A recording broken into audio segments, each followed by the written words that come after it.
All right, I had a question about if we were running two consoles together. In this case, the big guy is front of house, little guy is monitor world. So let's just say that you're a band traveling with your own monitor console. House has stage snakes and everything that gets you into their console, and you want to make this as quick and painless as possible. So you're going to take your local inputs. So if we go to our front of house console, the inputs are local. We're just going to do the first 16 channels for the sake of this example. So our inputs for the front of house are local, 1 through 16. I'm going to set up this playback, and you're going to see in a second why, that channels 1 through 16 on the playback are coming in AES50A 33 through 40 and 41 through 48.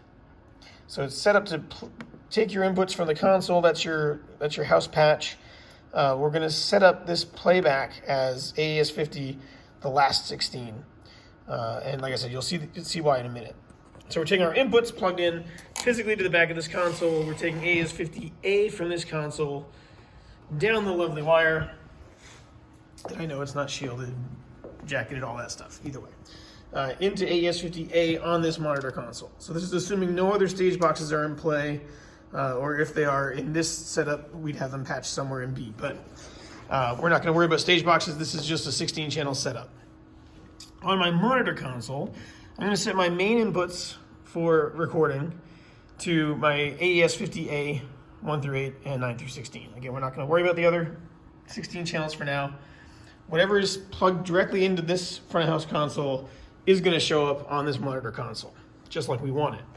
I'm going to send it on the outputs for AES50A though, my outputs 1 through 8 and then whatever I need if I need 9 through 16, which I probably don't. This guy only has the 8 outputs. I'm going to go over here to my outputs on AES50A though and tell 33 through 40 to be the card outputs 1 through 8 and tell 41 through 48 to be the card outputs 9 through 16. So that means that down this bidirectional AES50A connection, when I play back a card on this console, it's going to send down the Cat5. It's going to go into, we're going to put this front of house console into play mode, which we've selected our inputs to be that AES50A, 33 through 40, and 41 through 48. So, in play mode on the front of house console, I'm going to come to my monitor console. I'm going to pull up my SD card. Let's make sure we're not muted on the front of house. I'm going to play a session I just recorded. It's an enthralling session. Okay, so we are recording. So music playing into which 1, 2.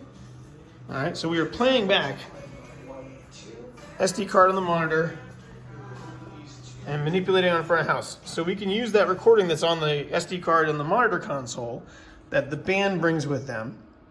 So last night's performance or a couple days ago when everything was similar. And we can then do a virtual sound check on front of house from the SD card that's in the band's monitor console. And of course, if I were to plug my XLR cable into the monitor board, we're also getting that playback on the monitor console to set our ears for virtual sound check. So it's really, I'd say, that simple.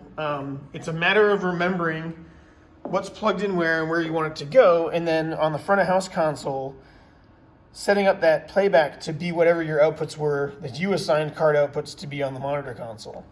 So that you can switch right back to live mode. We're getting our local inputs. And everything that's coming from this console then goes back down to the monitor board. And then if we need to play back from the monitor board for a system check, we can just turn this over to the play mode and it's ready to go.